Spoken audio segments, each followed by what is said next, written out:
Alright, hello. Let's see what Humankind is about. I've seen a couple people play it on Let's Play videos before release, but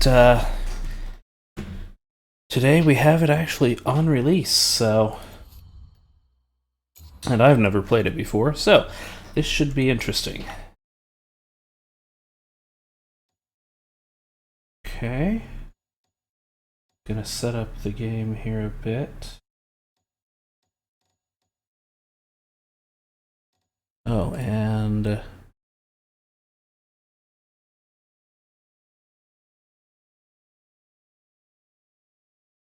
me update the stream info slightly. There we go.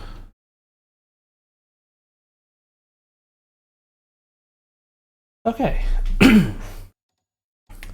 So, let's see. What do we have?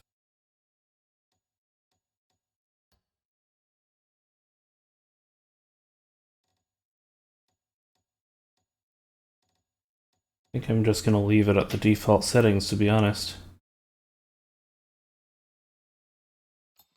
I am curious. Ah, okay.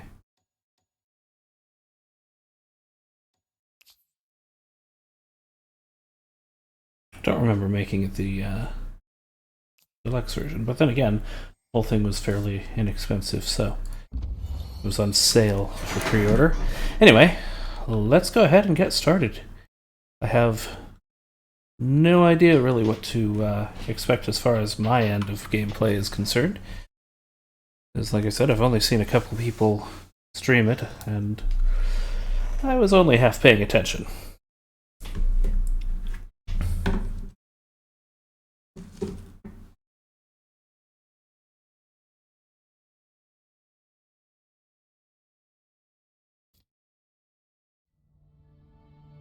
Our universe contains infinite stories, most of which are about rocks and ice at sub-zero temperatures in a vacuum. Rather boring. However, on a small damp rock, there is a story that bears a second look. It's your story. But the first 4 billion years or so mostly concern amino acids. Not much of a page turn. But then, over time, the amino acids bond together, and things start to get interesting and a bit drier.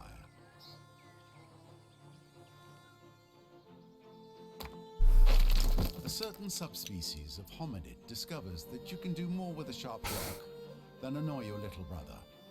Tools and weapons are invented. The hominids begin to cooperate. Fire becomes a servant rather than an unpredictable force of nature. They learn to tan the skins of animals for clothing. They learn ways to record and probably exaggerate their adventures. Eventually, these tribes learn to build shelters and immediately hold the first barbecue parties. This is the dawn of humankind. Struggle and cooperation have been rewarded. The Neolithic era draws to a close. The whole world beckons. This tribe has come far, but the rest of their story is your story. You are the one who will build them into a great civilization. How far will you push humankind? A new era, a new epoch. While your tribe looks to you for leadership, the weight of all those future, unborn generations also weighs upon your decisions.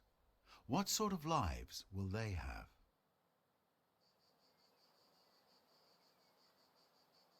Alright, so your first objective is to survive the Neolithic era and earn your first era star. Okay, era measures your achievements in the game. We'll cover them soon in more detail. Gotcha.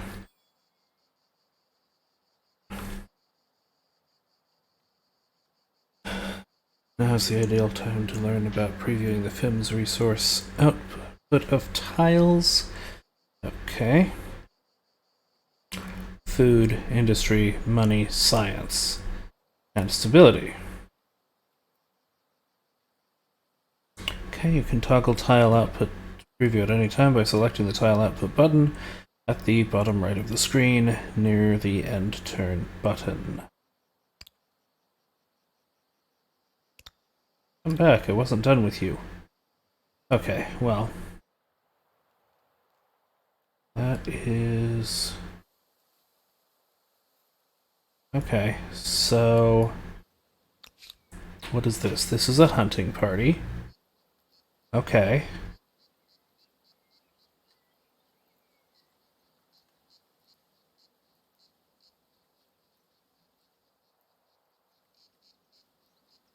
Okay, so I need food.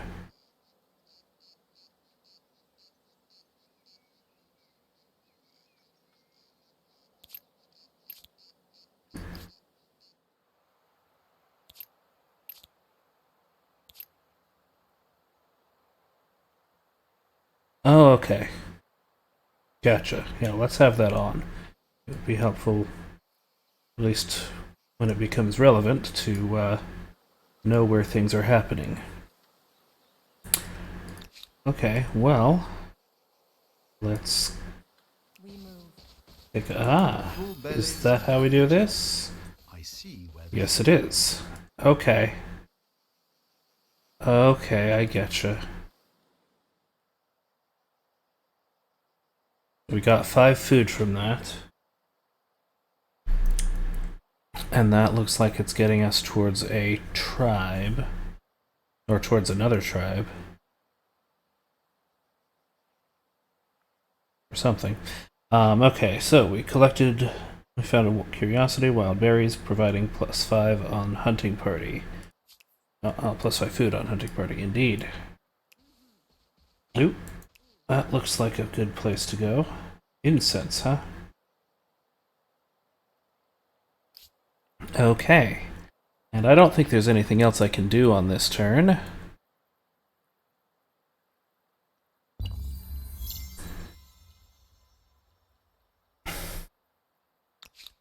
But now, I can't actually collect that. Gotcha! Ooh, nuts for 10 food, that's really nice.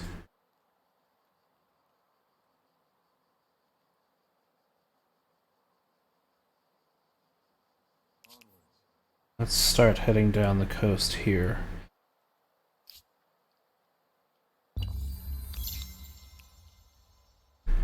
Ah, more food, good.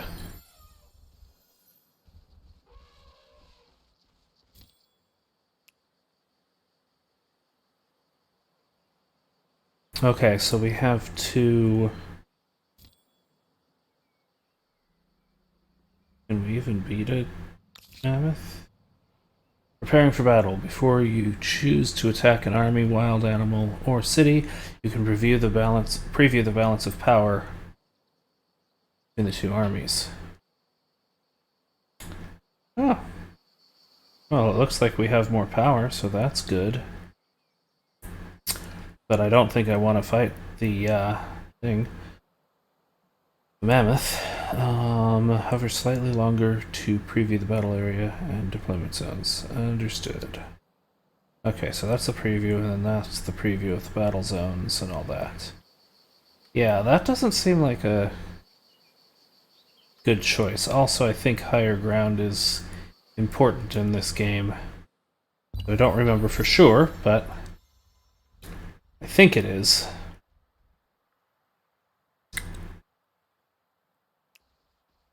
Let's go ahead and not go... Okay, well, that's not what I wanted to do, but okay. And turn. I wanted to change where I was heading. Ah! Just what are you doing? Died out doesn't mean it wasn't worthy of study. Indeed. Nice. +2 science, +5 influence. Okay. Events will occur during the game based on how you play and how you shape your empire. It's up to you to choose how to respond to these historical challenges. Carefully review the proposed choices and make your best possible decision. Or make the best possible decision for you and your people.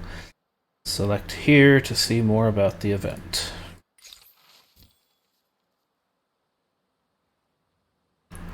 Yesterday, the tribe came across a vast tract of wild grain, the stalk swaying in the breeze like the wind playing over golden waters.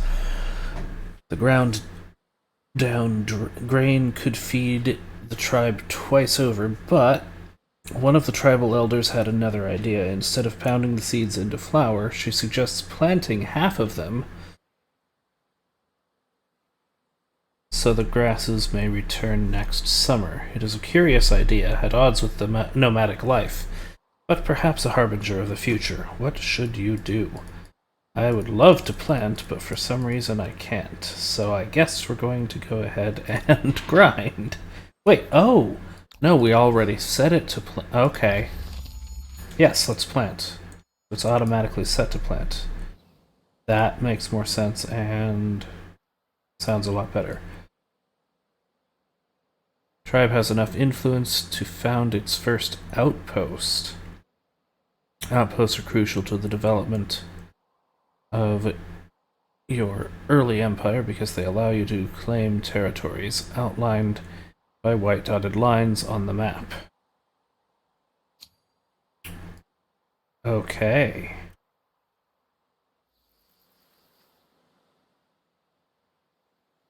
Well, we've got food, science, and production up here, so let's go ahead and go up there, and that's where we're gonna found that outpost.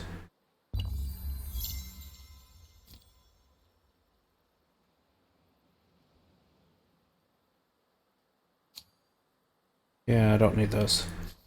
Complete movements. Oop. Wish there was a way to stop that. Oh well, that's fine, we'll come back and claim that food and that science.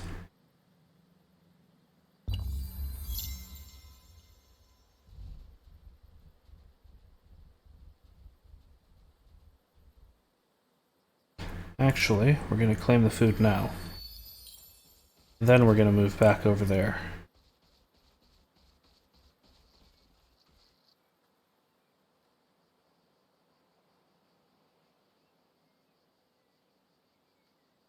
Okay. Next turn we can get our first outpost. And we'll see what that does for us.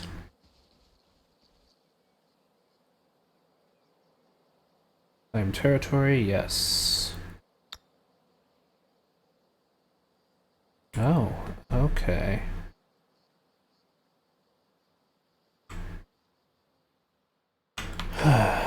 Well, let's see. So what happens if we do it here? 12 and 5. I want the 17 and 7. Or no, I want the 15 and the 10. Because 12 and 5 is terrible. So let's go with 17, or with 15 and 5. And then we can start thinking about expanding soon enough.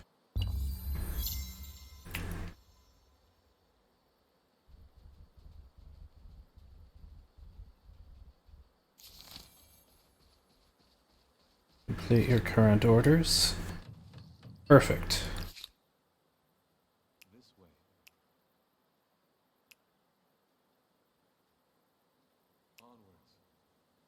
So they'll have to go there anyway. Okay. Gotcha.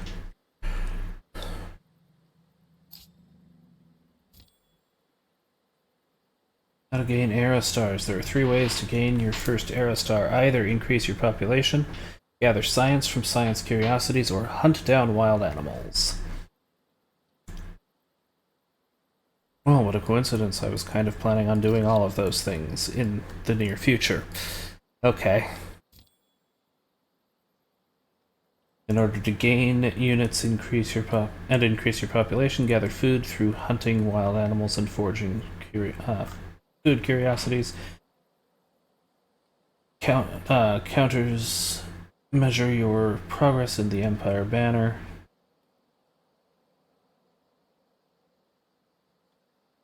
In the upper left corner of the screen, hover over them to get More details. Understood. Okay. So that's our growth star. Population is 2 of 5. Knowledge is 2 of 10. And Hunter, we haven't done anything yet. That's fine. A world of flame. In the distance, a thin cord of smoke cuts up into clear blue skies. Fire. Calling a few tribesmen, you run closer, the smell of cindered bark and burning pine growing stronger with each footfall. You spy dancing flames, and suddenly you find yourselves on the edge of a settlement on fire. Many of the structures are ablaze, but even with the smoke and flames, you can see the abodes are marvels of craftsmanship. You are about to direct your men to put out the fires with loose soil when you see short, shadowed figures running away, youths. They could become part of your tribe if you give chase now, but that would mean losing these secrets of construction. What is your choice? Okay, so reduced city defense research cost, or a new army refugees next to the hunting party. I think I want that one. Oh, end turn.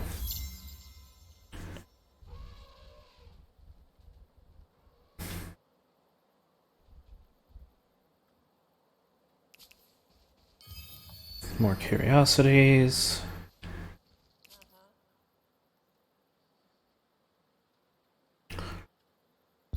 You have built a first outpost, adding another territory to your empire. I know, you're hoping this is the beginning of something very, very big.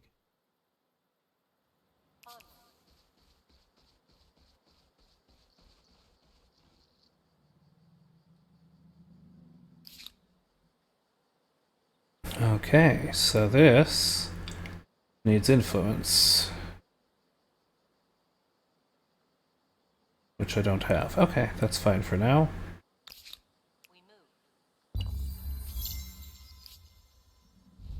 World deed unlocked. Wonderful Mount Roraima has been unlocked by another empire. Okay. Every empire has traditions and customs that can spread from territory to territory. In Humankind, this propagation is known as cultural influence, or influence.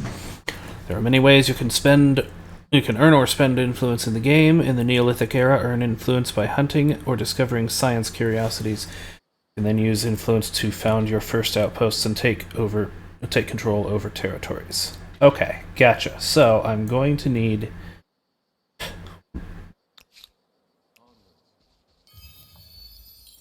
There we go.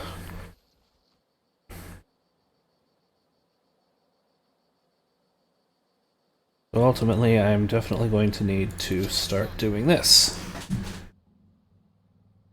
Okay. Let's do... Nature will be here, otherwise the offender will be default. Understood. Okay, manual battle.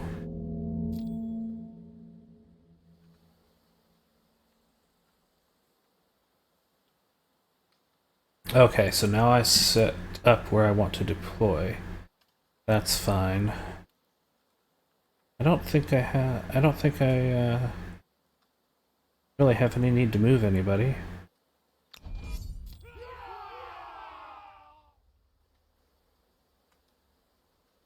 Okay, so number of battle rounds is played every turn. Okay, number of remaining turns and rounds can be found on the top panel. Okay.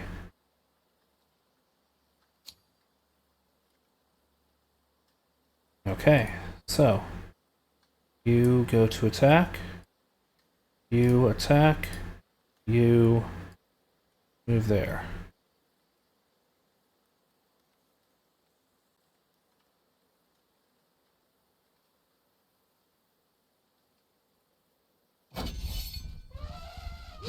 Well, that's a problem.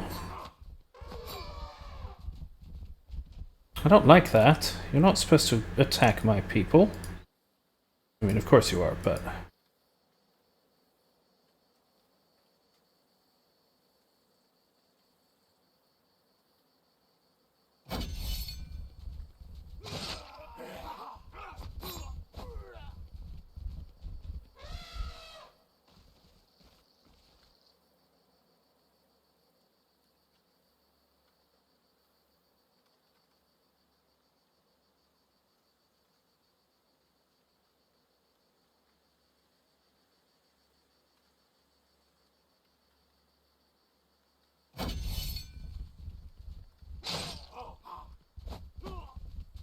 Why are you not running?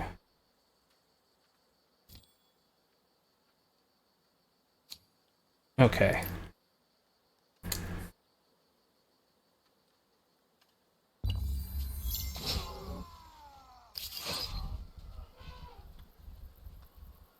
Okay, well. Oh, nifty.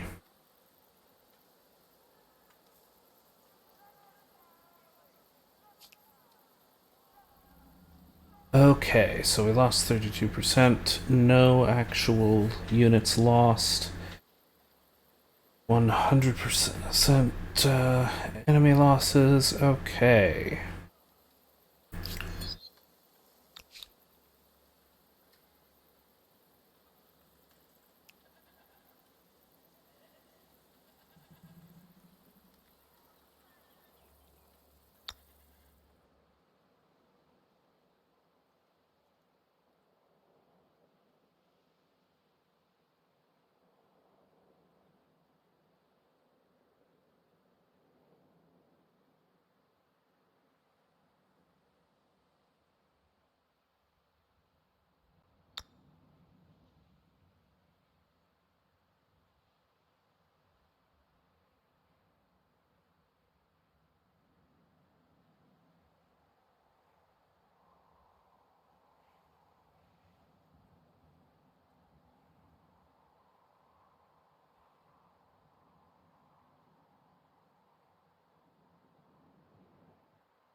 Do I want to build another outpost?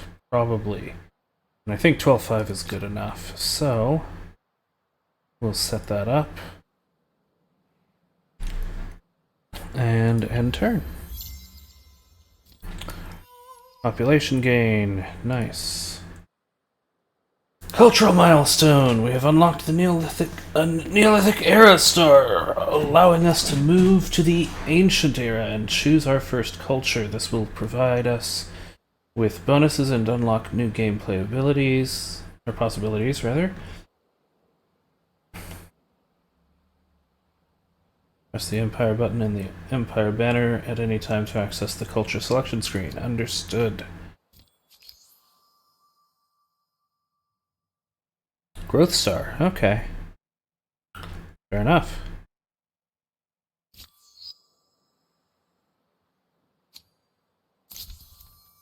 Okay, here we go. Historically, empires have grown from both their idiosyncrasies and the diversity of cultures they have encompassed or come in contact with.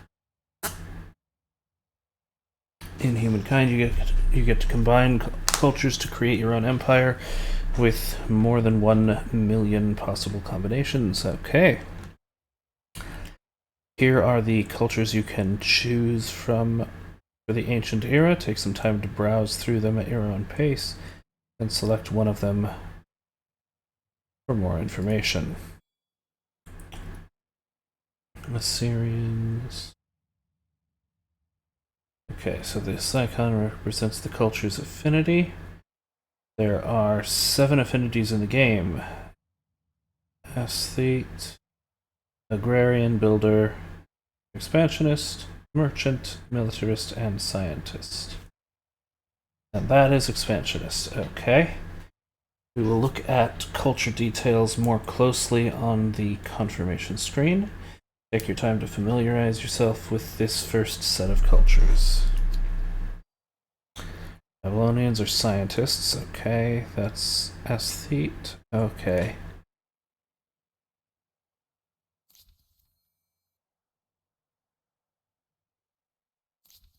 We've already lost a few. Okay, good to know. Olmecs, Phoenicians, merchants, and Zhao is aesthete. Okay. More fame when you're earning those era stars. Spend money promoting patriotic works of art in specific territories. pushing back foreign spheres of influence and gaining and generating influence. Ideological proximity is always maxed out. Okay. Nations. Merchant empires receive more fame when earning merchant era stars. They can use influence to marshal venture capital towards resource deposits, either creating an extractor or generating money. Allows empires to pay you rather than the original owner for access to resources that you have bought. This is possible regardless of their diplomatic relations with the original owner of the resource. Okay, so for these guys, that looks like the same. Okay, so it looks like these are the same things. Gotcha. +1 era available to research. Can set cities into collective minds mode. All the industry and money are converted into science. The mode lasts for at least 5 turns. Okay. And then the Assyrians. Expansionist empires receive more. Oh yeah, of course. You can forcibly annex territories occupied by other empires' outposts and administrative centers. What do we have? It's okay, we've got builders, we've got agrarians, we've got militarists, and we've got merchants. I think we're gonna go ahead and check out the Babylonians for science. +2 science per research technologies on capital. Okay. Astronomy house, -10 stability. +3 science per adjacent farmer's quarter on city or outpost. +1 food per researchers. +1 science per researchers. +1 researchers slot. Farmers count as farmer's quarter. Count as research quarter.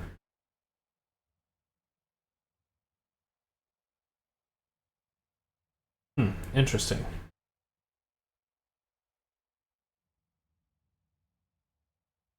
Let's go ahead and adopt that. Culture details. Culture's legacy trait, the gameplay modifier that will remain until the variant of the game. Each culture has a different trait. And traits will add up as you progress through eras and combine more culture. Okay, so that stays no matter what. Culture details, finally an emblematic quarter of an emblematic unit. And an emblematic unit, rather. Okay. Both of which can only be built by this culture. Bear in mind that both might require a given technology and or particular resources to be built. Hover over the thumbnail illustrations to learn about any potential prerequisites.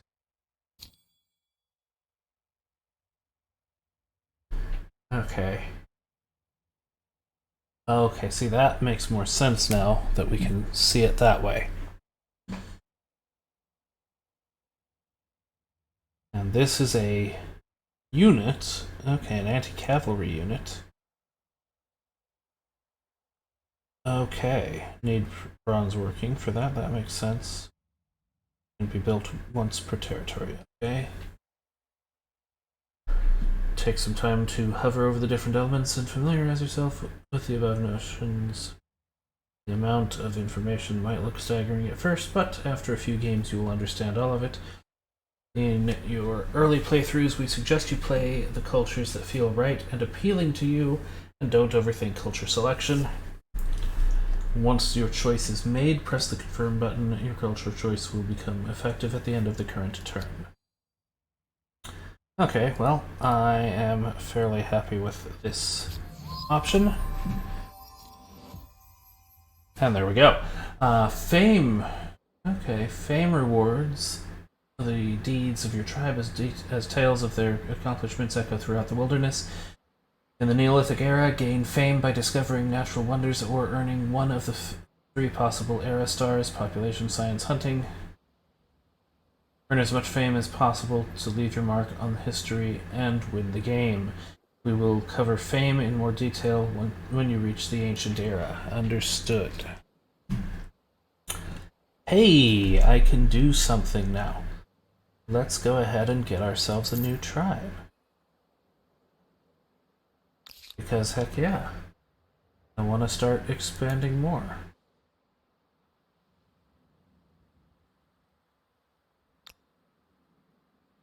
Okay. Do your thing. Event. The fungal hoarder.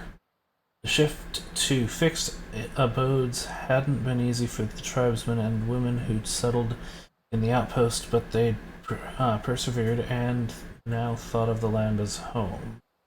When they discovered that one of their number had been hoarding mushrooms that he'd found in a nearby cavern for himself, it was a great blow to the spirit of the tribe. Now they want to banish him for his greed, but that would mean being deprived of the location of the mushroom field. What is your reckoning?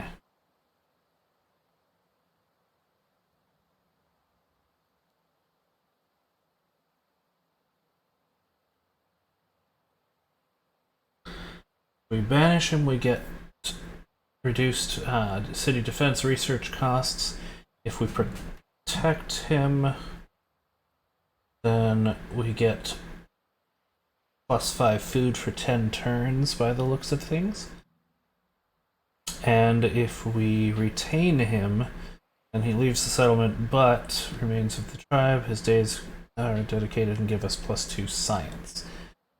What are we looking at right now?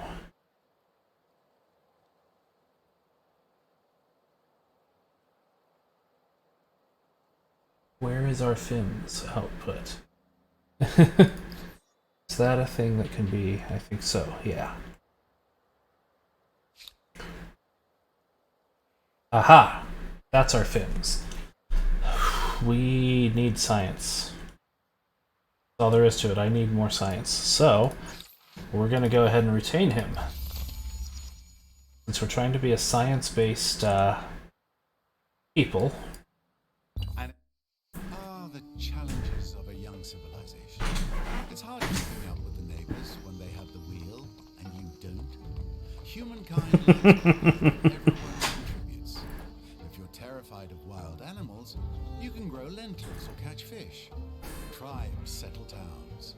Towns develop markets, and markets begin the exchange of goods, services, and most important, rumors and hearsay. This means more than just markets for the Babylonians. It's also the beginning of mathematics, astronomy, and a set of codified laws that I wouldn't want to be caught breaking.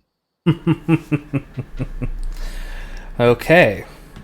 Before placing your first city, let's study the terrain. Use this button to show the grid. Need that one to show the grid. Okay, this grid shows the natural resources of all discovered tiles. Tile resources can be food, industry, money, or science, and are known collectively as FIMS. You can play with or without the grid enabled as you see fit. I'm going to do it mostly with. It will, in case it is needed, it will automatically appear. Information displayed in the grid can be useful for organizing your cities and maximizing their production. It is also handy for determining where to found your next city. Now, try to find a place where there is a lot of food and industry. Yes, well, that's the trick, isn't it?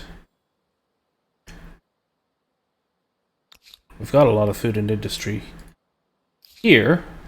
Just saying. Okay, you are now ready to build your first city, capital of your empire. Select the outpost you wish to grow into a city, and then select evolve city in the outpost. Yep. Costs influence, but your capital comes for free. Okay, well, that's going to be free at least. What's this? Outpost relocate. Nah. Take some time to determine the fact that I need to mute my Discord.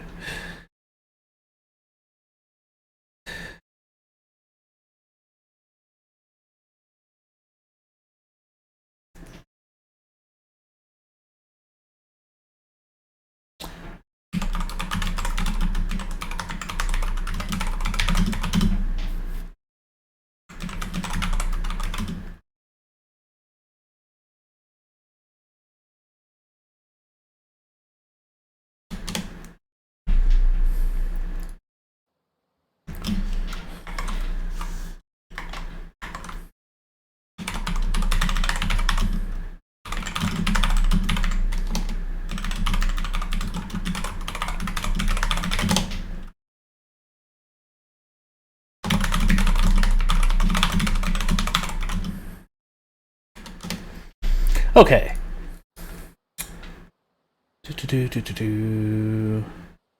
Take some time. Yeah. Well, I only have one site at the moment, so we're gonna go ahead and make this one the capital city. Bam. Mine. These guys are still coming down here to build a thing. These guys are going... Where'd our food go? Huh.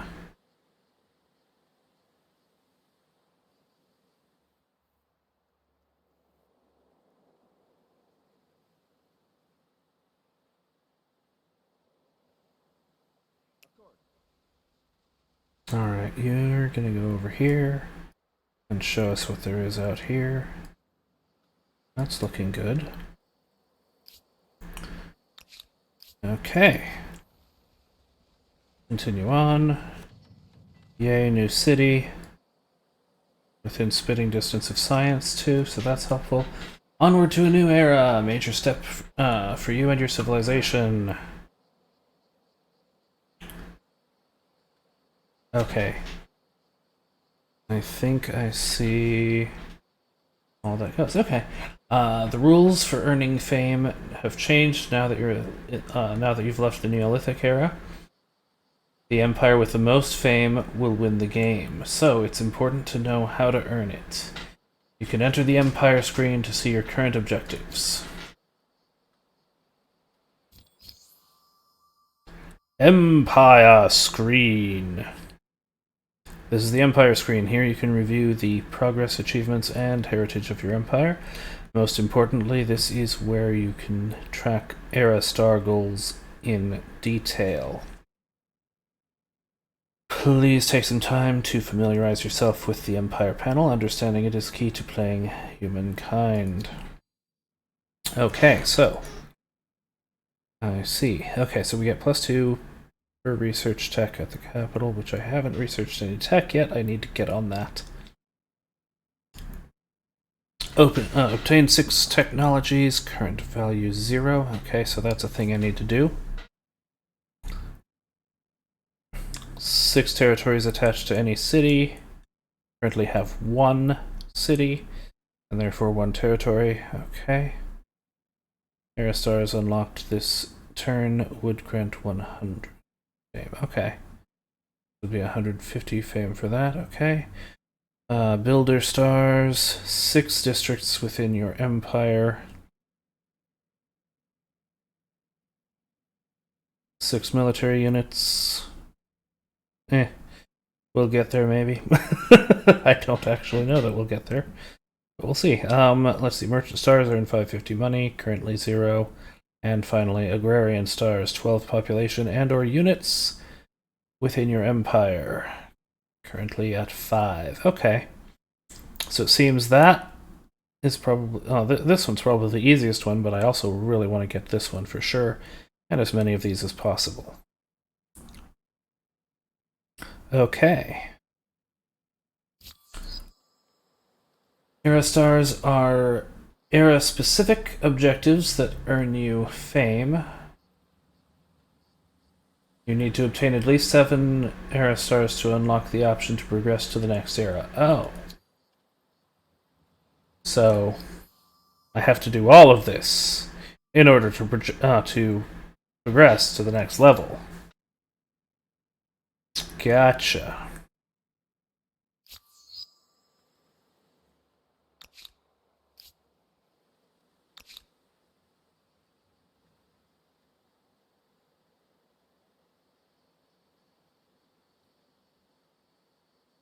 Got it. Come over here. Okay.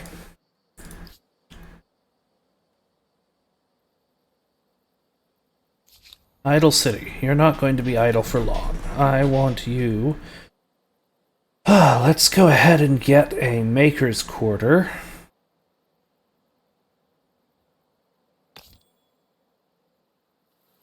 Oh. Hold on then. Infrastructure. Okay, so what do we have? We have astronomy house. We have a farmer's quarter.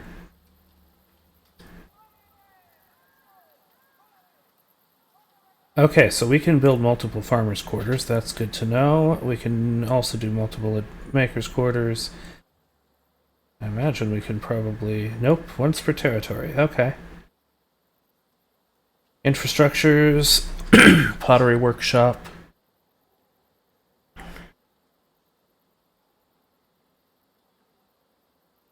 +4 influence on main plaza. Oh.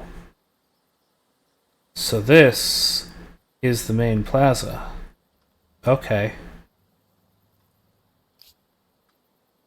I'm not done here. I actually might be doing something totally different, so... Scouts uses population, public ceremonies. Okay, so that just gives us 5 food. I think that just gives us the resources outright. Okay. So what I want is... Let's go ahead and get ourselves... let's get some production going.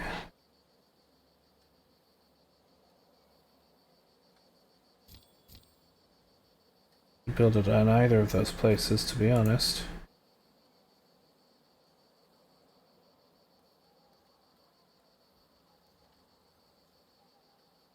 Now, let's get some food going. The food will allow us to do other things.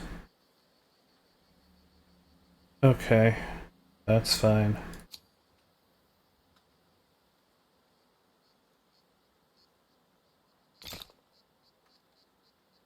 Okay. So, oh, we have it queued. Got it. So I have to trash that if I want to cancel it. We'll keep it for now. No, we're gonna drop that for now. I want that, and I want this. So this one actually maybe later. We'll see. We'll see how it all goes. Time for research. Ooh, we're getting 3 now. That's good. Alright, so domestication, city defense, calendar, carpentry. Domestication gives us horses, animal barns which produce food per horse.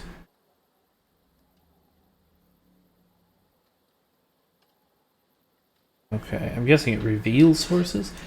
Scout riders, city defense, calendar, and carpentry.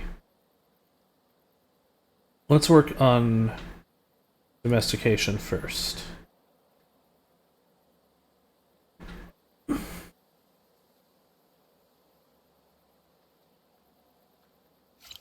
Okay, so tech is here, and society is here.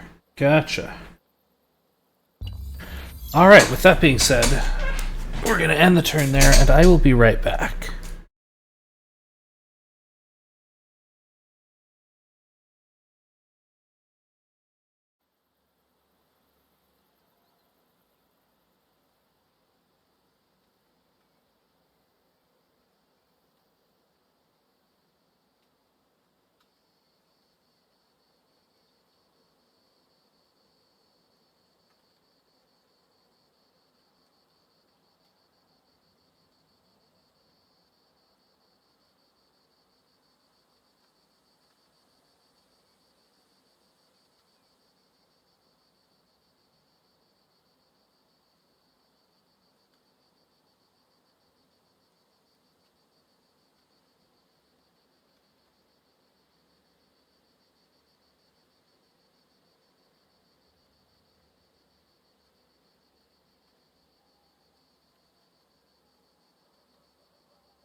right. I return.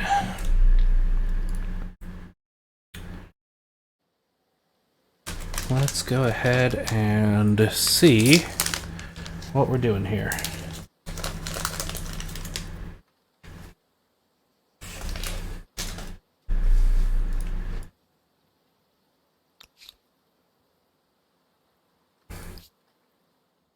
That's good. That's... Yeah, I still want to see what's down here.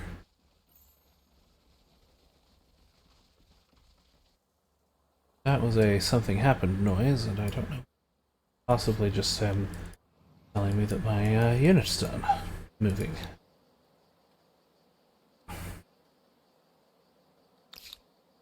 Off we go.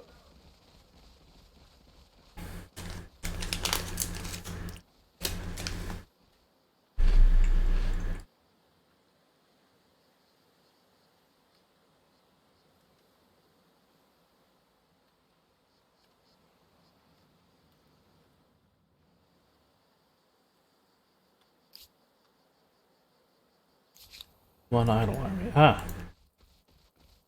Well, let's move a little bit this way and see what there is. Okay. I think we're gonna have them do an outpost. But I don't have the influence for the outpost, so we're not gonna have them do an outpost. Okay. It is not just a bunch of buildings. It is warmth, protection, and, praise the gods, a bit of privacy. Over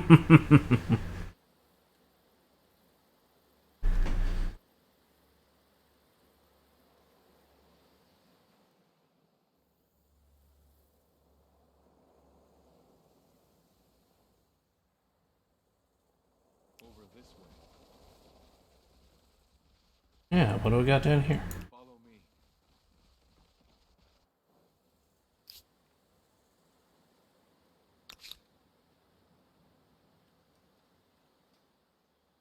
Of course. Ah, horses. Hello.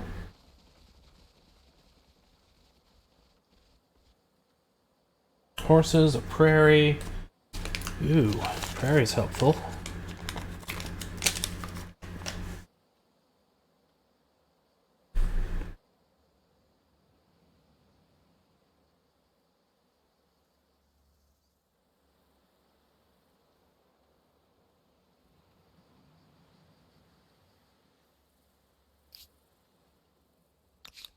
These guys, okay. I already did the move for as much as they can go.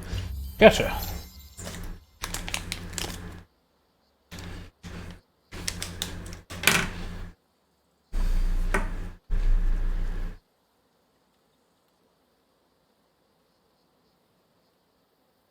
Oh, goody. Population gain is helpful.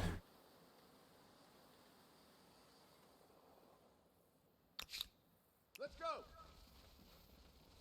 Oh, wow. Okay, that's a lot. Follow me. Well, let's explore up here. See what we can find. Okay, and then you guys can't do it yet. We need, I think, 20. Yep. So let's go ahead and explore over here. Come over here.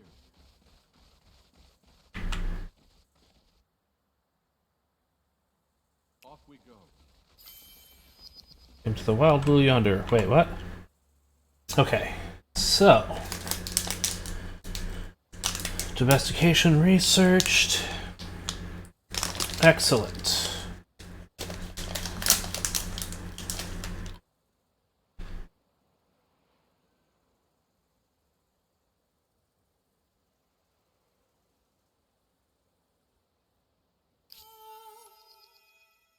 World deed accomplished. Ah. Nifty.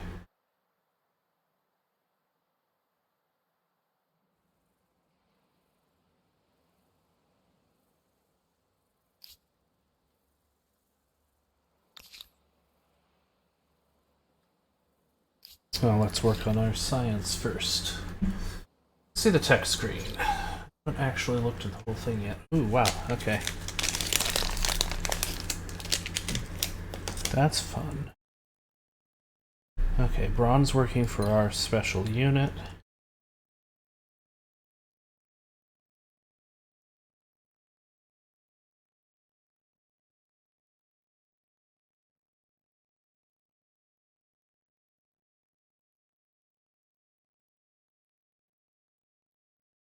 Which includes city defense for warriors, garrison, and palisades. Okay.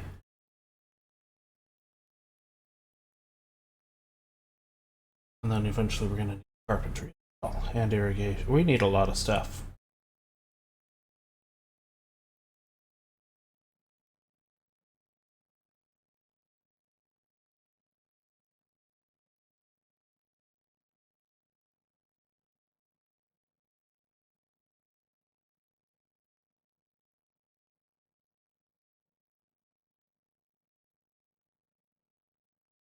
Okay. Well, I think that's a good thing for that. What we got here. Is it blushing, or is it always that color?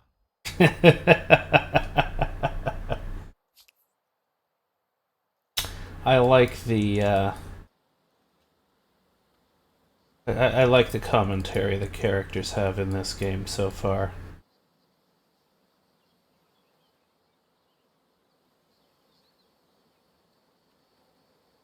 Okay.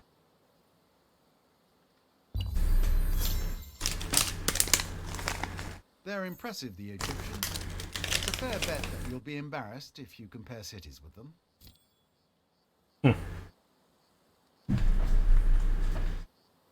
Oh, we just met another empire.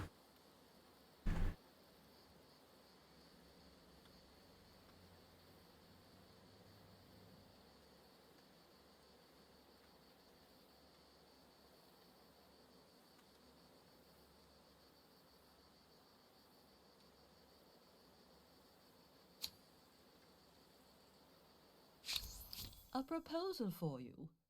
Think. Egyptians, huh?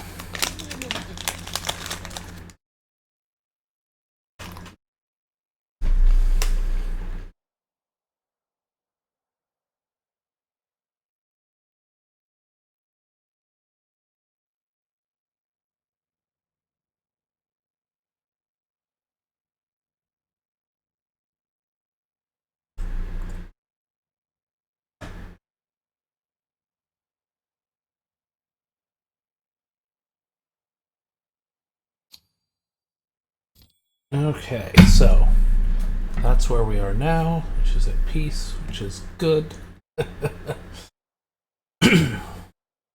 Okay. Each empire has a relationship with the other empire in the game, defined by, well, to a great extent by its current relation state. Okay.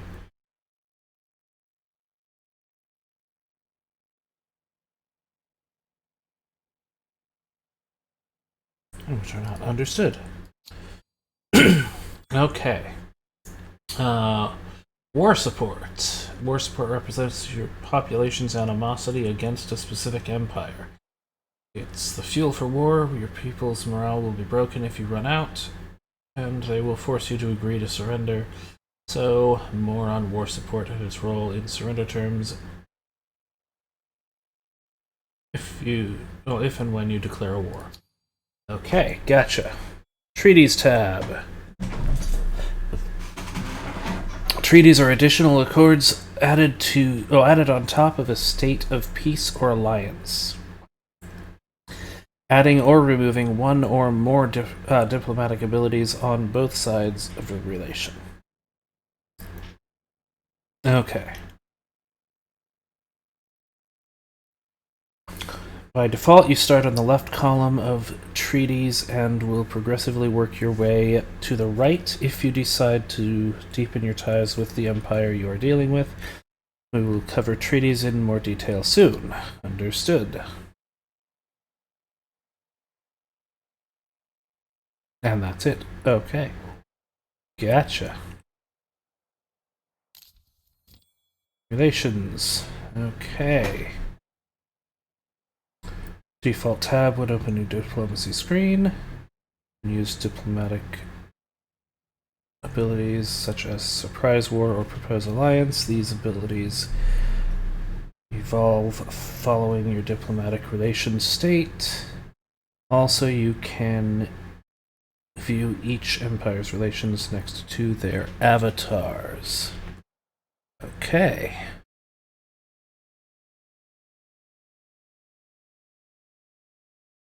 Oh, Daewee, hey! I didn't catch the fact that you're here. Welcome!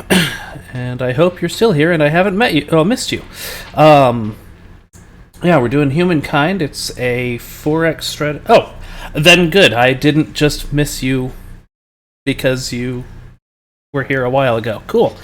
So yeah, we're doing Humankind. It's a 4X strategy game of in a similar vein to Civilization, but done by a different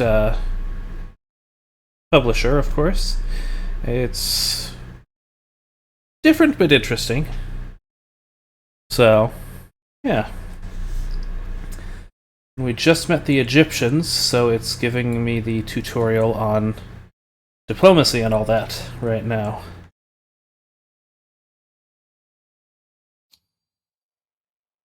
So, I've only seen it played once or twice, and only for short times when I wasn't really fully paying attention, so I can't... I can give you a general 4X strategy overview, but I can't tell you too much about what makes this one different yet. Okay. Well, welcome in.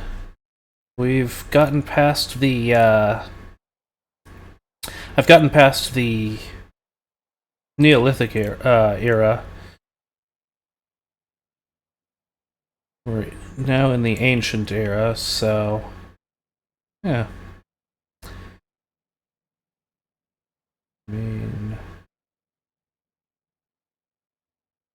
Yeah, I'll accept that for now. This will be a blessing for all parties. I accept. Cause for celebration. Okay, so, well, Civilization I can tell you a fair amount about. You start in the ancient era with Civilization, with one of however many civilizations they have in the game now. Each one has its own things that it excels at. And then, over the course of the game, you build an empire, and you have 5 different victory types. Which you could do Science Victory, which is you launch a colony to Alpha Centauri and land that colony there. Actually, I don't think it's Alpha Centauri, because they talk about 50 light years, and Alpha Centauri is less than 5. Anyway, don't mind the nerd. There's Culture Victory, where you essentially have such a strong culture that it invades that it becomes the main culture of most of the world. There's the Diplomacy Victory, which, at least in Civ 6, is way too easy. All you have to do is get 20 diplomatic victory points. And the reason I say that it's way too easy for that one is that I have accidentally won more times with diplomacy than I've intentionally won with anything else. And then there's, let's see, the 4th victory type is the Religious Victory, where you convert the majority of all civilizations' cities to your religion. And then there's, of course, Domination Victory, where you take over the capitals of every other nation in the game. And something important about that one is that if you have an opponent that has already taken someone's capital, you have to take that capital anyway. And then finally, there's technically a sixth way to win, and that is if you get to the end of the game, which in Civilization defaults to 500 turns, and no one has managed any of the other victories, then you get to... Oh, then it's based on score. Now, with this one, they've indicated that it's more based on fame, which is this up here. And then in each era, you have opportunities to gain an amount of fame, and that's based on a number of era stars and fame. The era stars, you need a certain amount of era stars in order to advance to the next era. And then at the end of the game, the person with the most fame wins. Yep, working on it. So right now our culture is the Babylonians, which... There's our first city, and then we have an outpost right down here. Yeah, I need a lot more influence before I can turn that into an actual city. So basically the cities... Well, let's start with outposts. So outposts can only do a couple things, though they can relocate. And your hunter units, which there's some of mine right now, your hunting parties can found new outposts in different areas. Eventually, when you get enough influence, you can turn your outposts into cities, which can then build different districts and other structures.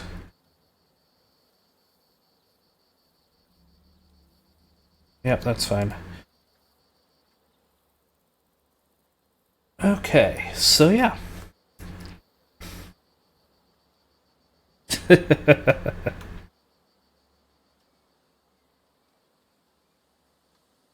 Most 4X strategy games are fairly complicated, but as you play them, you learn them. So... And then there's also, there's a few people, at least on YouTube, that have some pretty good tutorials, which is how I was able to kind of figure out Civilization 6. Because for whatever reason, I just couldn't get it at the time that I first started playing. Almost have enough influence.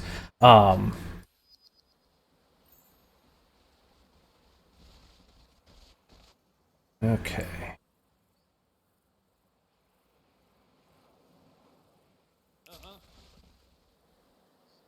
Oh, word of your empires reached the Egypt. I mean, yeah, we've already talked to the Egyptians. Okay,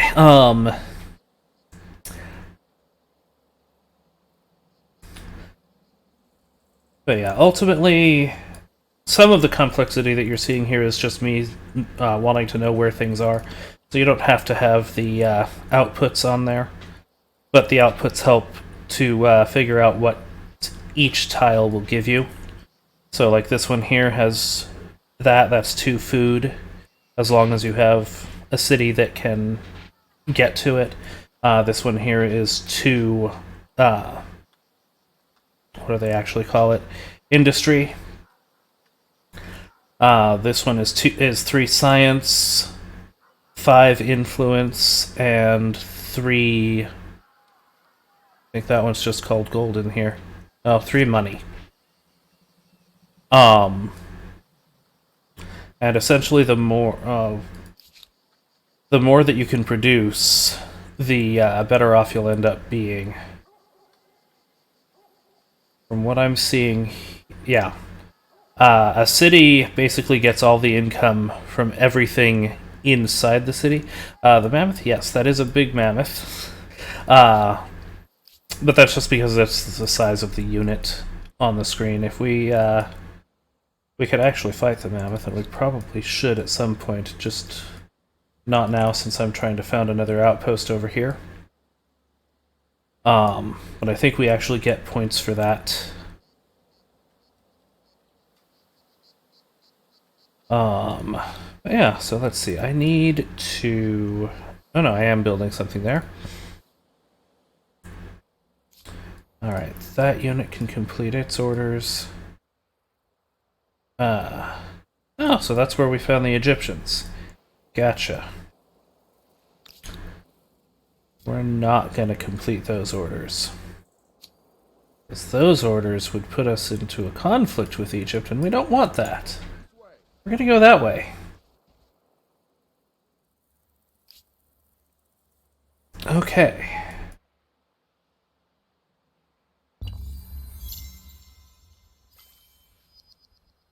Oh, thank you for the follow.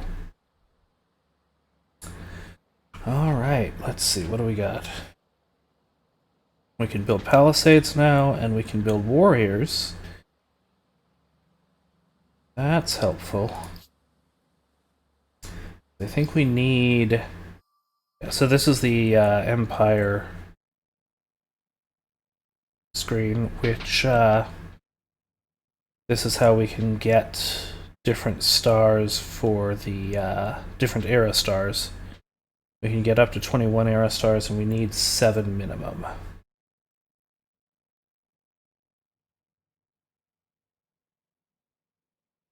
Okay, so we've got 6 populations so far, or units. Pretty sure it's 5 units and 1 population. Time limit for the era, I'm not certain. I think it's more that you just can't advance to the next era without completing the certain number of stars.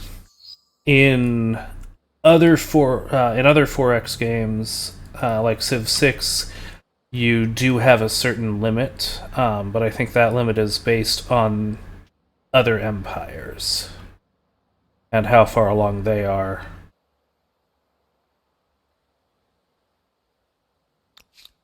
Alright, you are going to go up here. And we're actually going to go ahead and found an outpost there.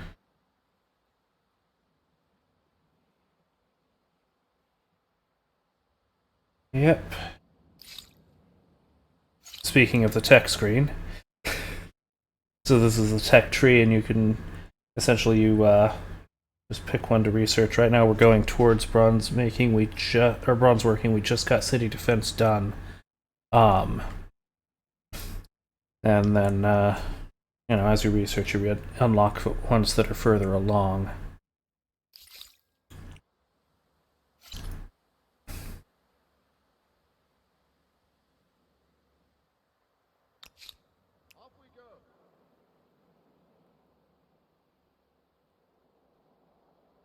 T down here. Okay.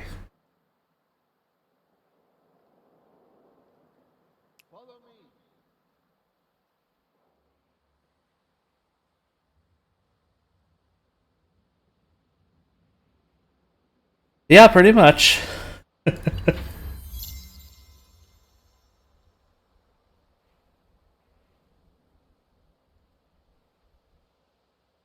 Alright, more population down here. That's good.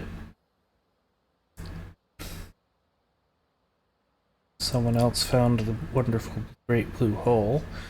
Alright.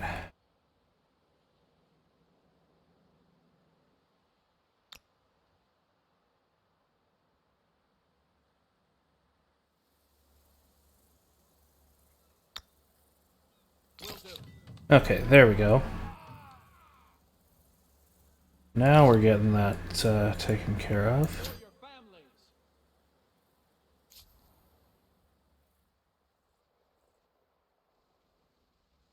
Oh hey, I found Egypt. I knew where some of their units were, but now I actually know where they are. That's potentially really good. Be kind of terrible if they just declared war on me randomly and I had no idea where to fight. I don't think they will, since we're in a decent relationship now, but you never know with these games. Diplomatic quarter.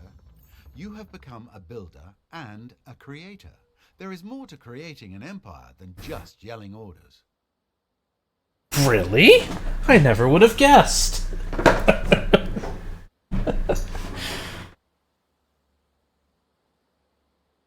I do enjoy some of the commentary they have on this game, though. Oh, there's 2 mammoths. Let's go against that one. Okay. They're just going to keep moving further north for now. And my city needs to do something.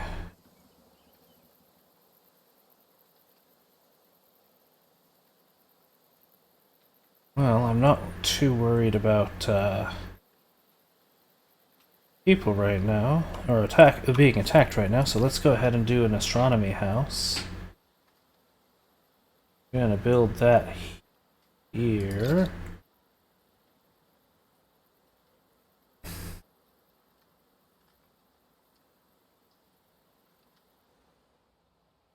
You're not wrong. That is pretty much how humans do just about everything.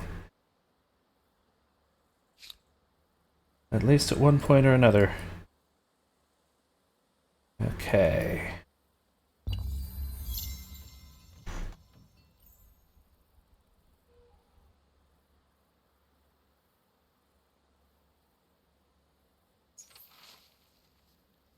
More information about the event here. Okay, what do we got? There's Civic unlocked. Civics can be seen as the collection of customs, traditions, and laws that allow you to personalize your empire by creating a unique society. The game context triggers the emergence of a civic, as each one has specific conditions for appearance. Okay.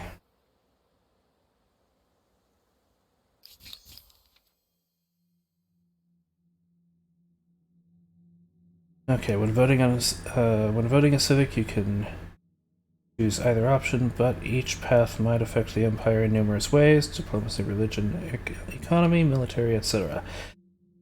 And they can even unlock new game mechanics. Okay.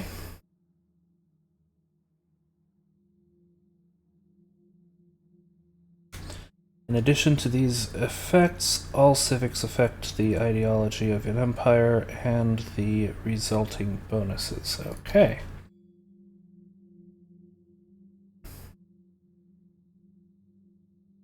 You can vote on your first civic now, provided you have enough influence, otherwise come back later. Okay. Huh. Okay, so...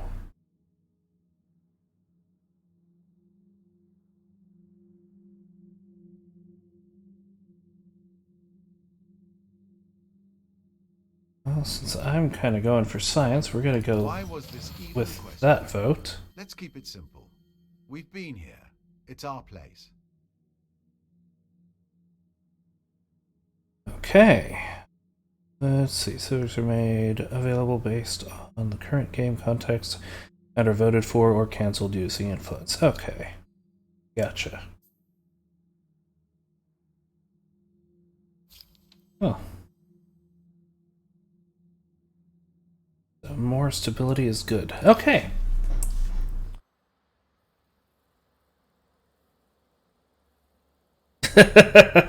Yep, from as far back as the ancient era. Be careful, we might run across the Crudes.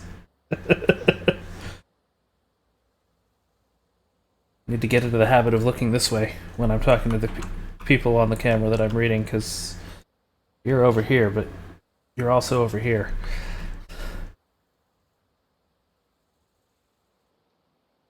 Alright, let's see. You continue on. And you bring me that mammoth. Let's go! Let's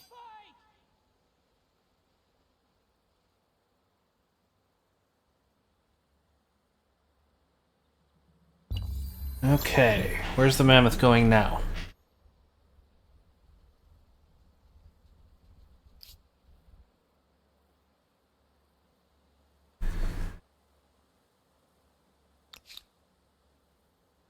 Alright.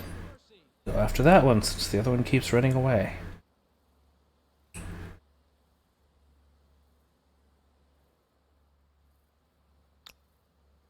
You need to go up here.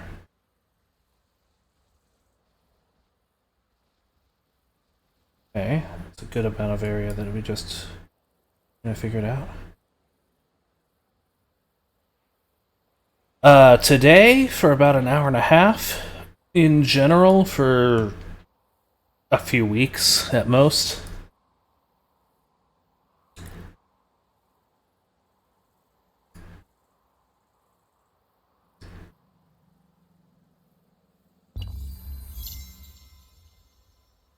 Huh. Oh, fair enough.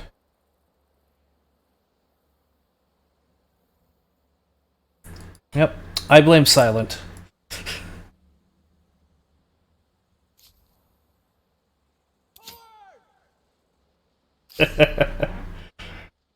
Alright, so now we're gonna see if I can figure this out this time. I think I'm okay with that deployment. Last time I had this, it was... my units just weren't attacking, and I'm not sure why. But I think... maybe I actually have to do this over here, that I didn't even see the first time?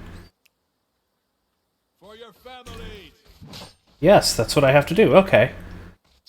That makes sense now. Let's go.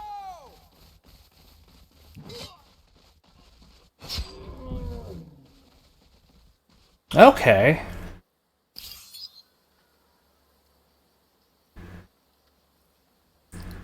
Indeed. I haven't spent too much time on Jay's stream so far. He just hasn't been playing anything that I was interested in, really. But,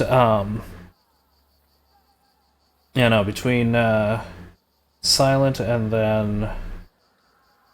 actually, when she raided Vine that one time, that's kind of the two main streamers that I pay attention to nowadays. So...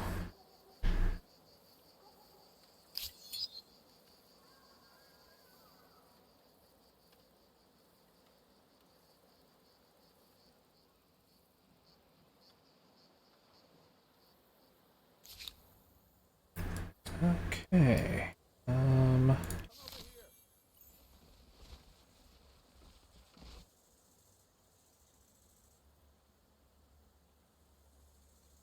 Off we go.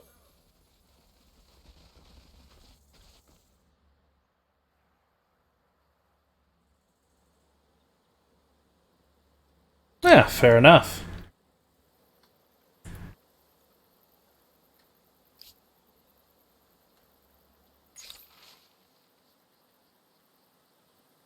And another Civic. Okay. That was fast. Okay, so... we can go... more stability, more vision range on districts, and more detection range on districts. Ooh. Or... more stability and +2 influence.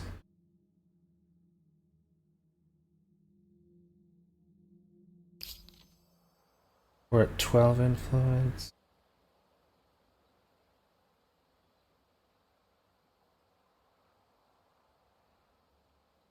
I have not.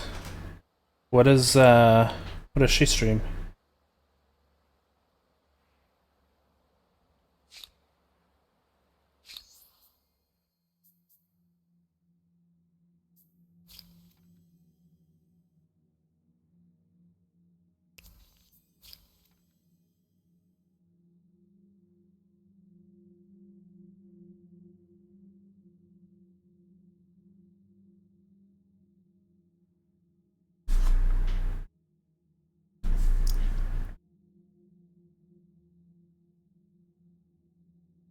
Okay, fair enough.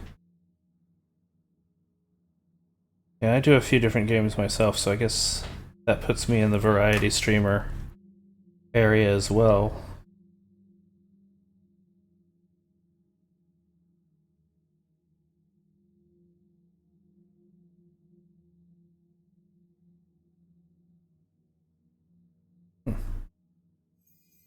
Well, I think I like...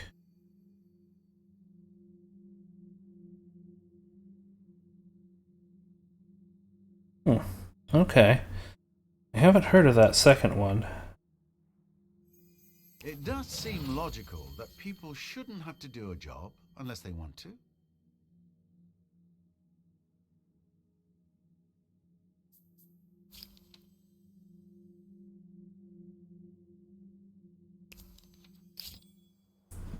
Okay. Well, I'll take a look at it. Let's see.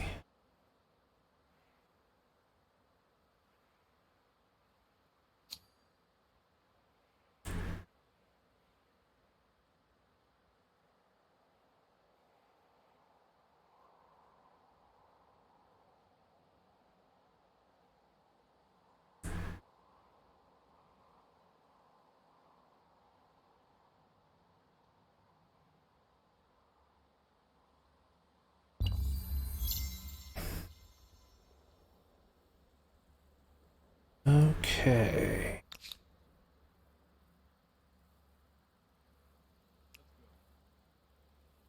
Uh-huh.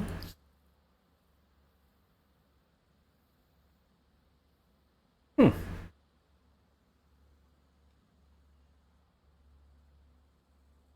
That's interesting.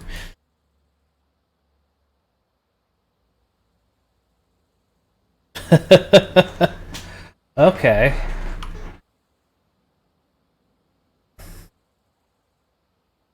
Could think of a few more useful things to climb a mountain with than a sledgehammer, but hey.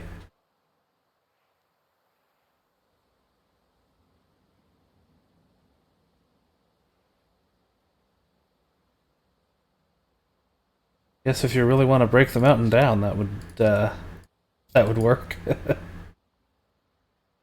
City produces.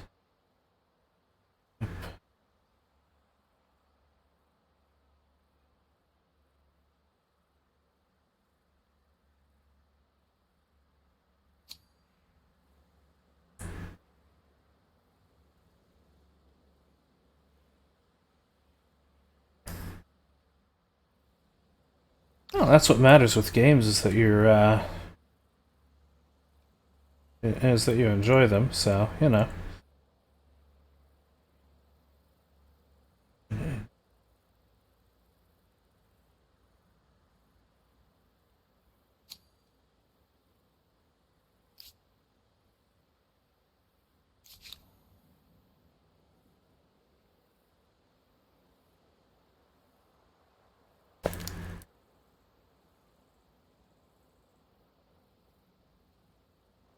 Okay.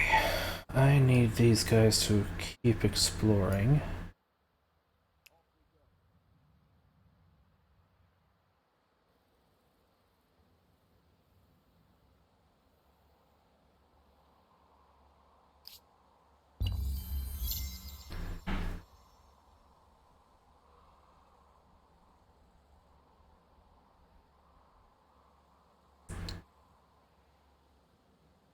More population, that's helpful.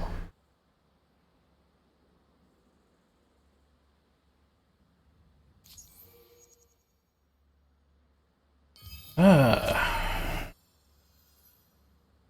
Okay.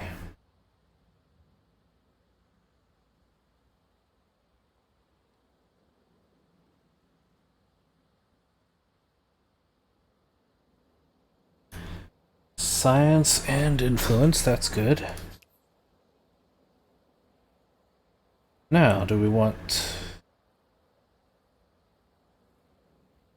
polytheism or do we want shamanism? Gods or spirits?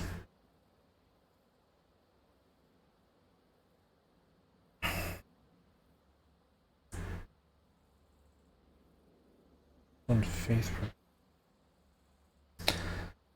I think I'm gonna go for gods. I think that'll give me the most faith.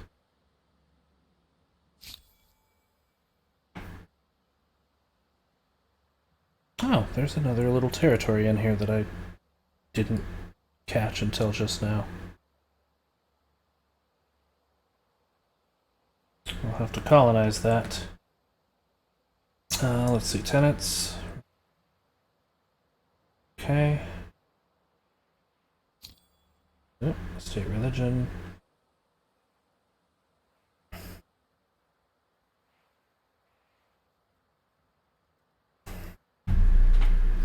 Below the name of your state religion, you will find key information.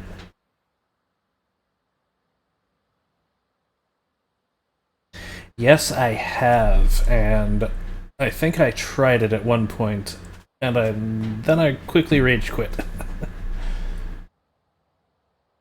No, I didn't try that one at one point. I tried one similar. But yes, I have definitely heard of it. What's the one that I tried before?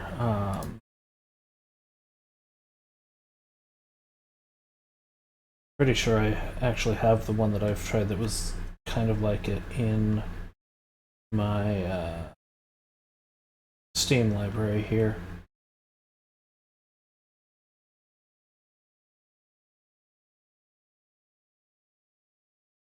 Except it was more running to music on that one, and I think...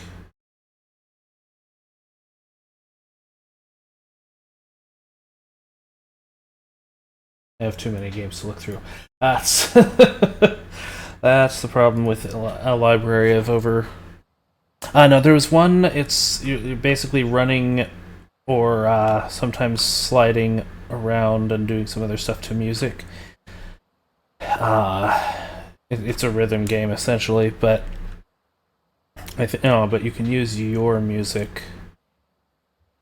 But yeah, that was hard.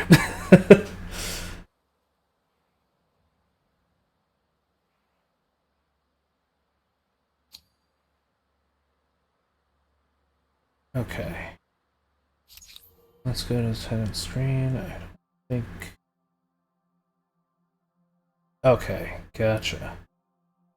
We need followers before we can do any of these things. That's fair. And then eventually we get to higher tiers. Okay. Now I know how that works. A little bit.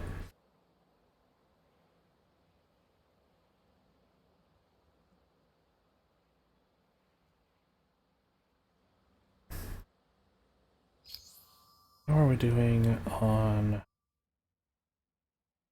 2 of 6 so far?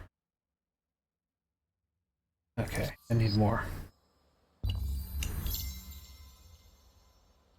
No, I don't think I've heard of the climber before specifically.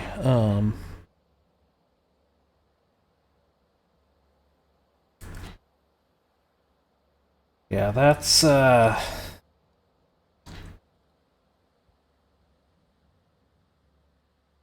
always challenging when the controls are working against you.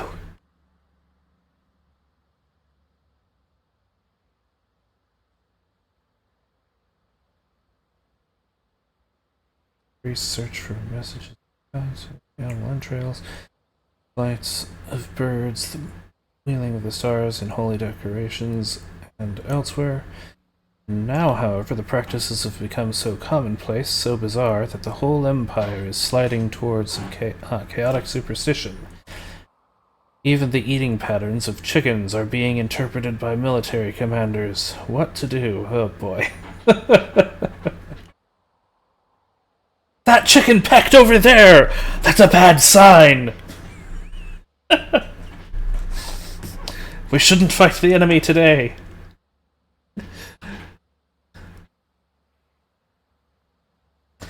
Yeah, just comes down to how much patience you have for that.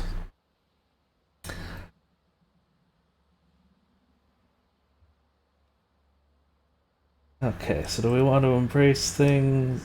Oh, okay. Do that. for more faith, that for more science. Oh man, okay.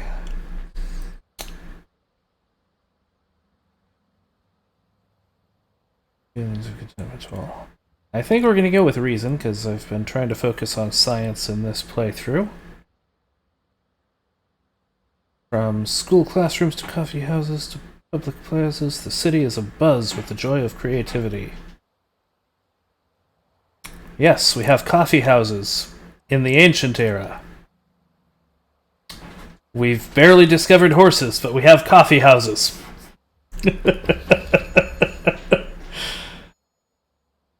Okay.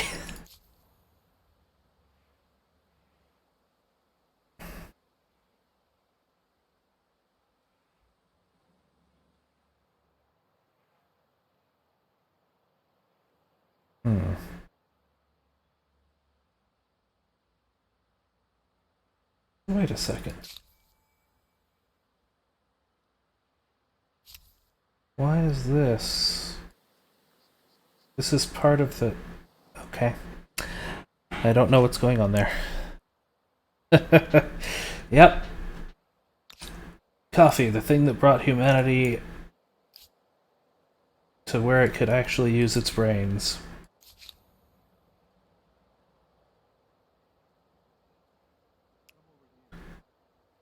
And... oh, hello. Go away, Egypt. We want that curiosity.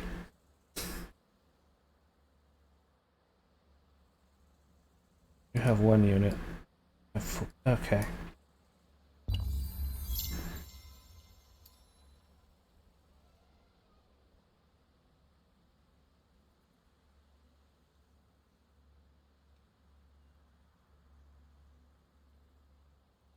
Follow me.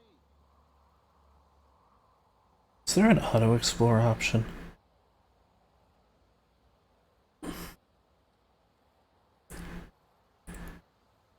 No, that's something about station.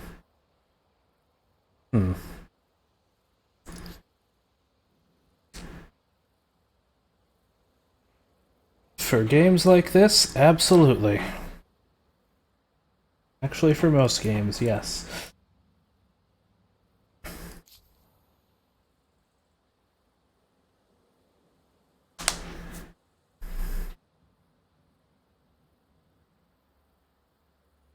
It's definitely, hex-based games are usually a lot easier to deal with than square-based games anyway. Like, I run a lot of Pathfinder, and the movement in that, if you want to go diagonal, is... ugh. The first diagonal square you move is 5 feet, and then the next one is 10, and then it's 5 again, and then 10 in Pathfinder, and it's annoying. Okay, we can do holy sites now. Okay. Good to know.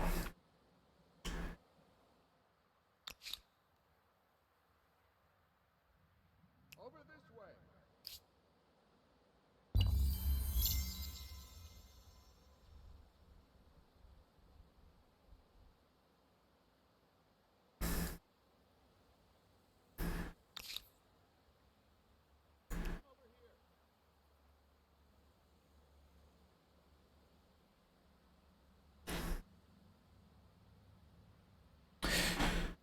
Well, what I'm doing...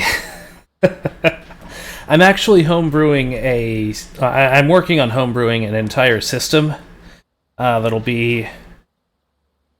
I'm taking bits and pieces that I like from Pathfinder and D&D and a few other games, and I'm slowly kind of putting them together to see what I can do as far as making them work. But one of the things that I'm doing is changing the combat grid to a hex grid. So that will... in the long run, it's a lot of work, but in the long run, it'll get me where I want to be as far as that nice balance between ease and realism are concerned. It's always amusing to me when people talk about realism in D&D. You're playing a game with wizards and fireballs, and you want to talk to me about physics.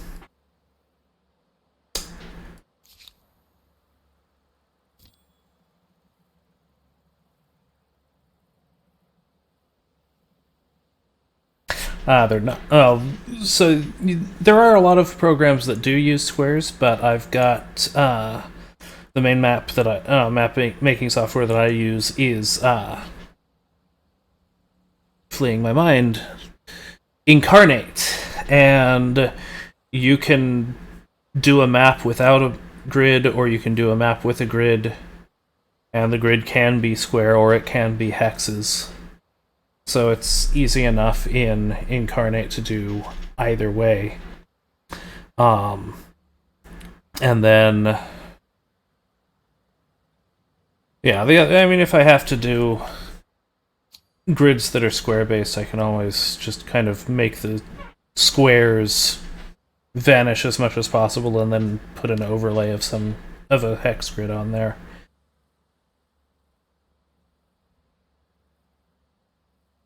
Yeah, there's a few that are out there that are nice for hexes like that. There's also another one if you want to do really, really basic maps. There's Hexographer also, which is mostly good for just like nation or continent maps or things like that. And then, yeah, let's go ahead and do that. And then we'll also get...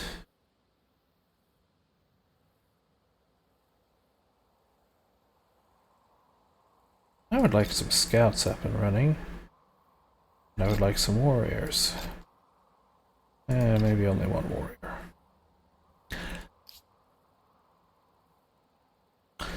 Photoshop, or let's see, I use GIMP. But yeah, the different there are some helpful programs out there.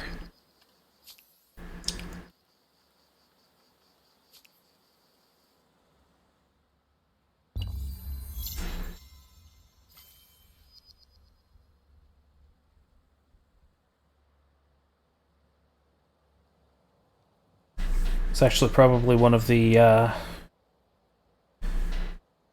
biggest reasons to there are some there are a couple of different sites out there that you can find games on. Let's see, Roll20 has different games that you can see about getting into. There's another site called welcomeadventures.com. A bunch of other... There's a couple others as well, but I think at least one of them is somewhat paid because it's more for professional DMs.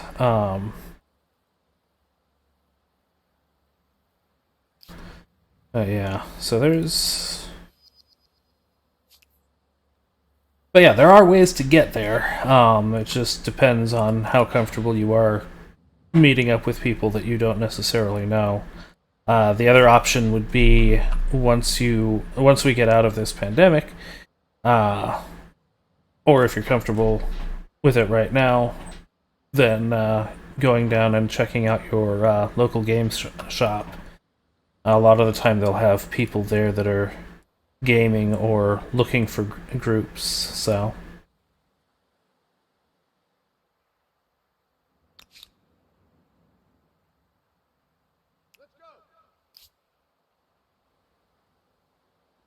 If I didn't have 3 already, I would then I would maybe see about building a group, but I've got 3 campaigns going already myself.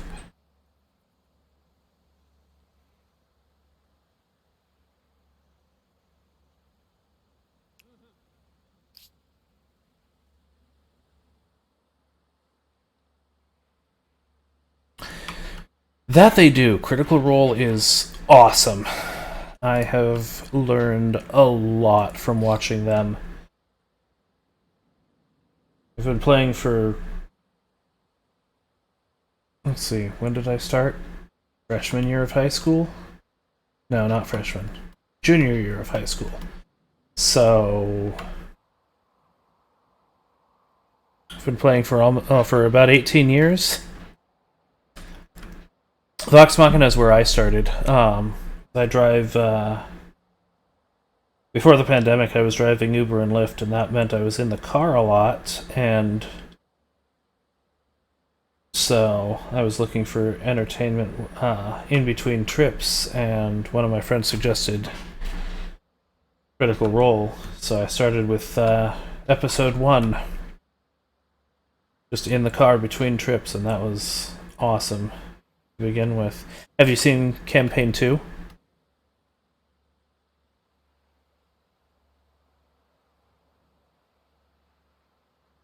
Okay, then I won't spoil it.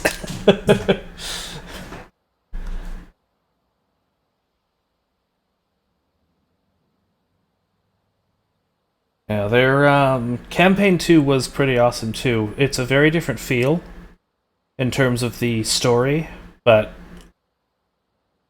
still suitably epic at the right points. Yes, the Mighty Nine.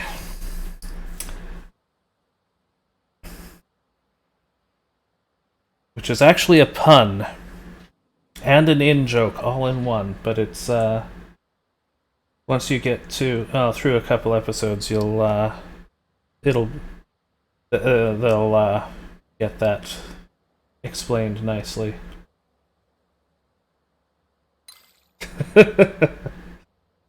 That, yeah, yeah. That is definitely part of it.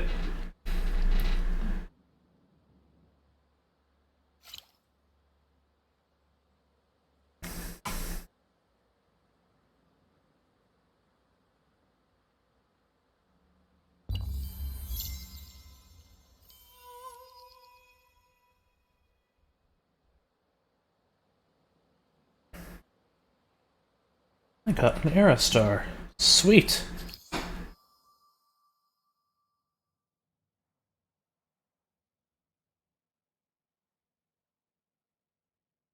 Era Stars cover 7 gameplay affinities and have 3 objectives per era. Okay.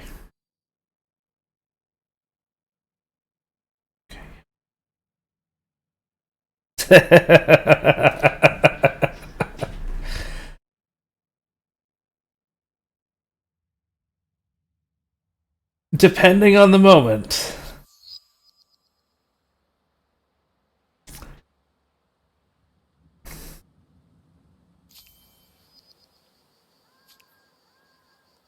I think my favorite out of context quote for that one, from all of campaign 1 is killing someone, hold please.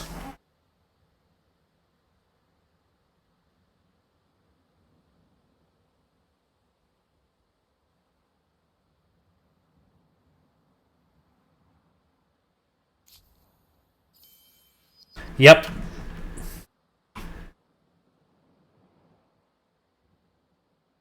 Vaxildan, the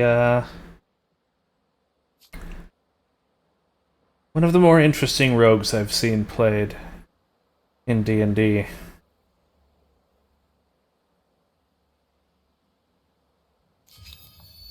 Ooh, hello. What do we got over here? I think we found the end of this continent.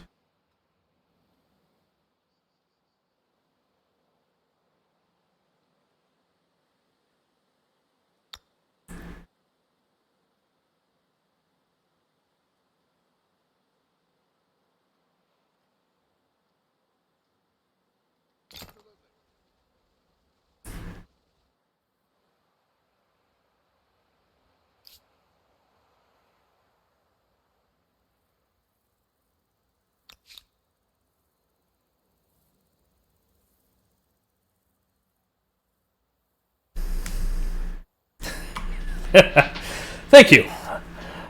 I do actually try to, when I do voices, I try to do them very well.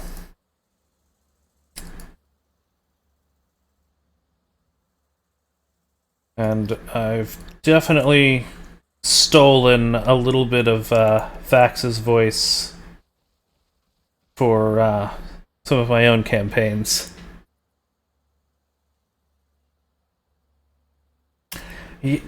You're making typos in my chat? You monster.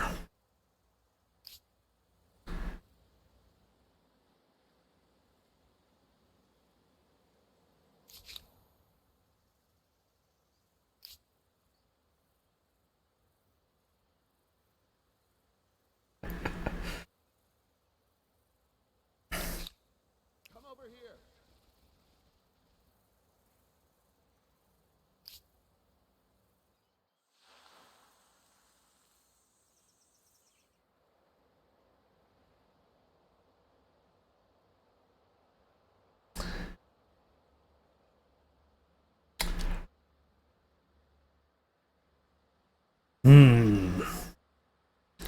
I will consider granting you mercy.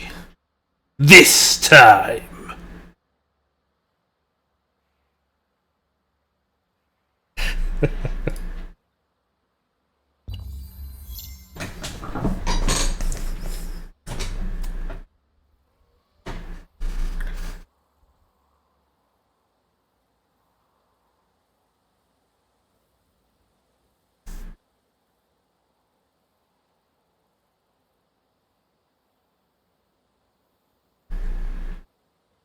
Okay.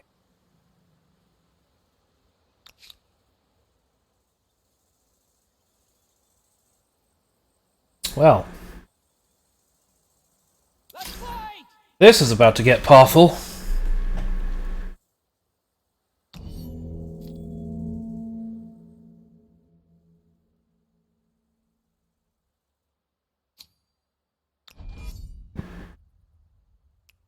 Charge.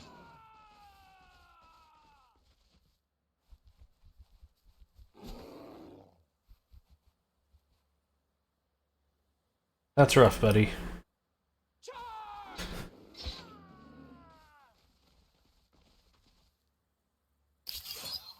Hey.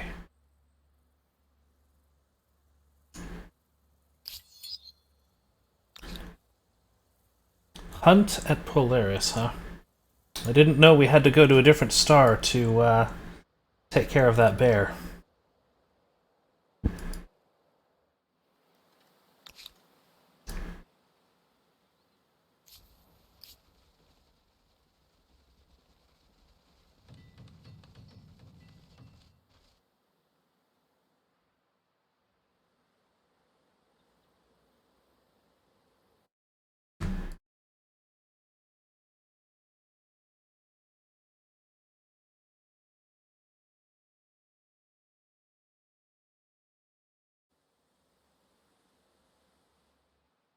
Let's see.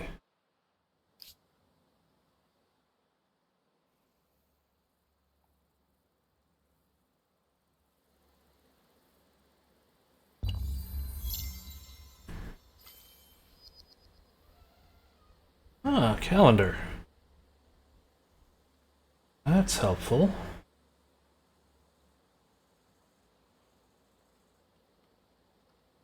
An artisan quarter.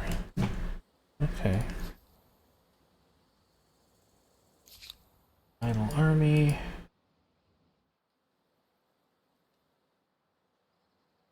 Can I get over there? Maybe. Apparently we can cross the ocean. Okay. We're not going to, but now I know we can. Or influence. Oh, that's good.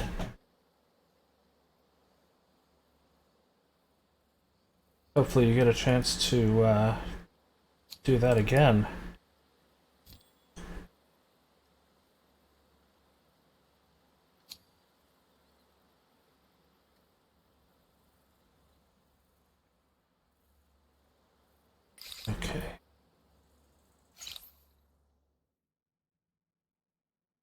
What did you play?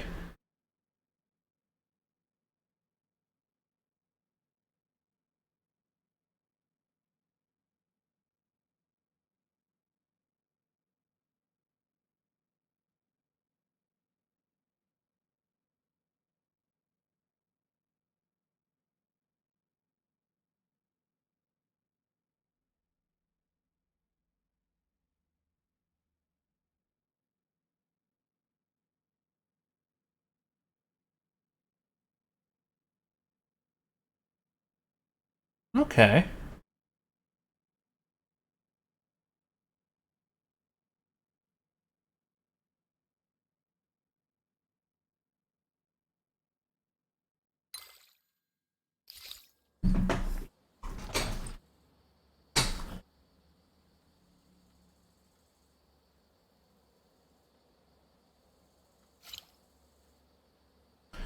Rogues can definitely be a lot of fun.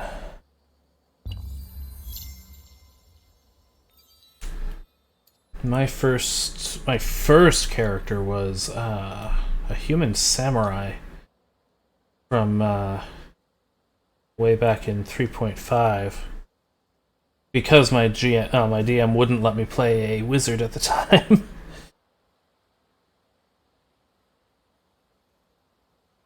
Yeah, definitely. One of my Whenever I play a rogue, I always try to have them flanking the enemy. And I'm always very disappointed when one of my players doesn't try to flank the enemy as a rogue.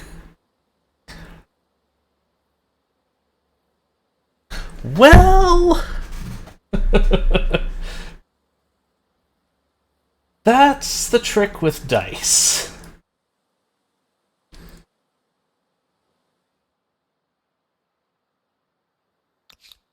Come over here.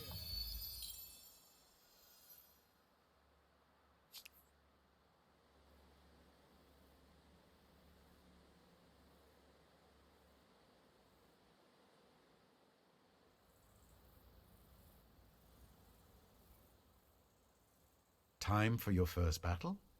I bet you're absolutely dying to see how your fighters handle themselves. Why are you over here talking about fighters game when I've already dealt with battles, first off?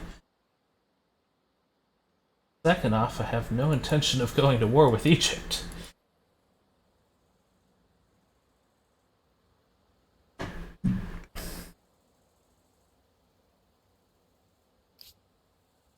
Yeah, I think I came pretty close to death in that first one, too.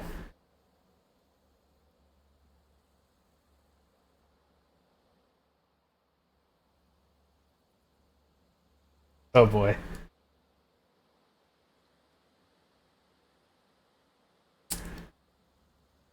Yep. Now, we've got one character in our campaign whose name is Jack. And he is a swashbuckler, who's, of course, partially modeled after Jack Sparrow. But he's got a lot of ranks in acrobatics. And if he's trying to do acrobatics to do something helpful in combat, like help the rogue flank, he usually rolls alright. But whenever he tries to just do something to show off, that's when he rolls his natural ones. So there was one point where he tried to hop over a barbed wire fence, and he had a high enough check that if he'd rolled a natural 2, he would have been fine. But he rolled a natural 1 and got himself tangled up. And then he tried Escape Artist and rolled like 10 below the difficulty to get out. So he got even more tangled up. And that's just how things happen with him.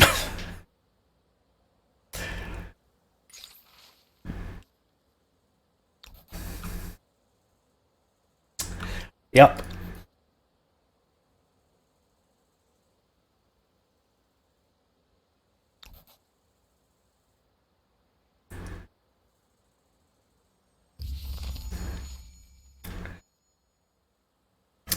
Yeah, it's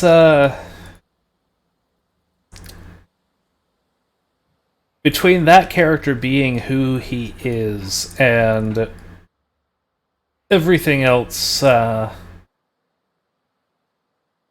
regarding that regarding his roles and everything and just the rest of the group, it you never know what's going to happen, and it's always hilarious.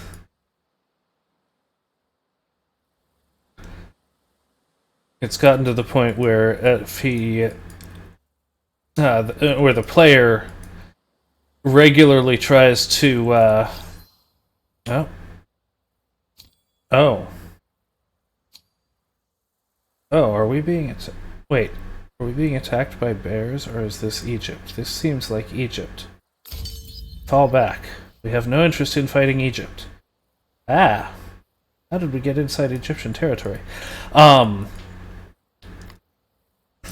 It is.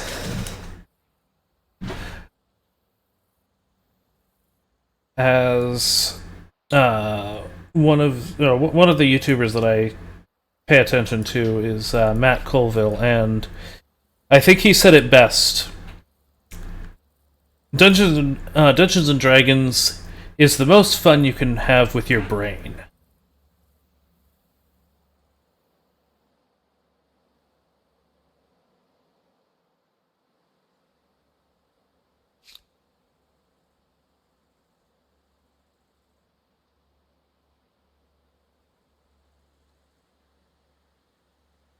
I can build an artisan's quarter.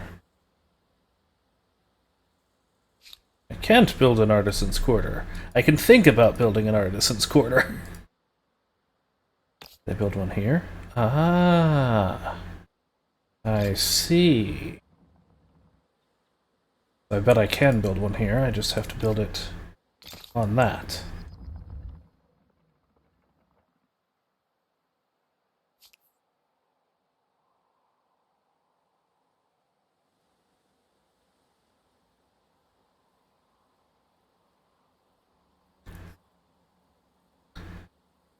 Okay.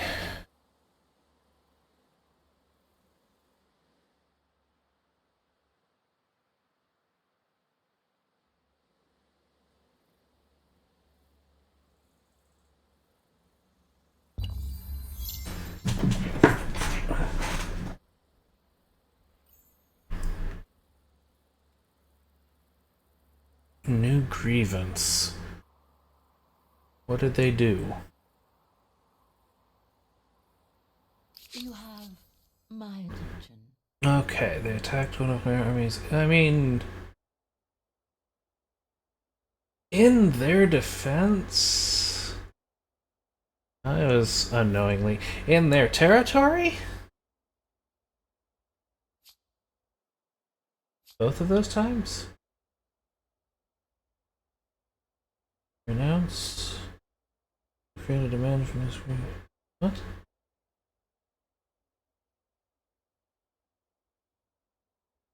Okay, but no, we're not doing that. Okay, I'm gonna see if ignoring this does anything.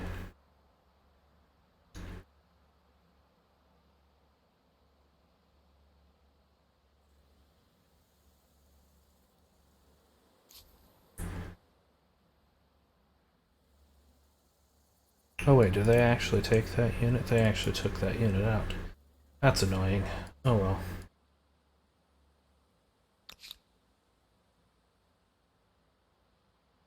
Scouts. Perfect. Can these guys auto-explore? No.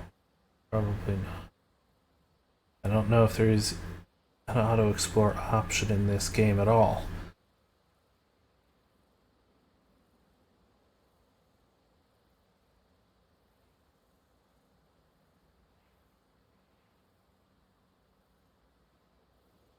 Well, either way, you guys are going up there.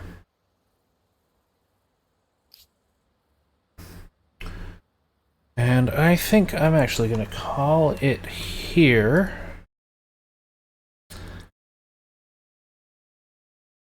So you're going to do this.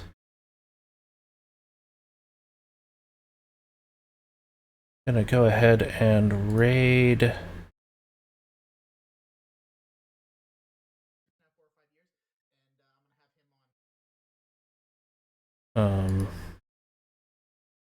There's another channel to raid.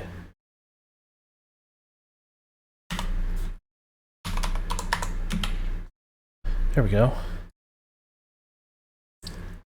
Yep. Oh, thank you. I am glad that you enjoyed it.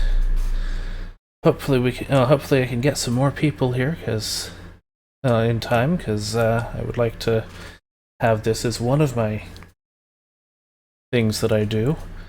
But yeah. All right. Well, until next time, Anarian out.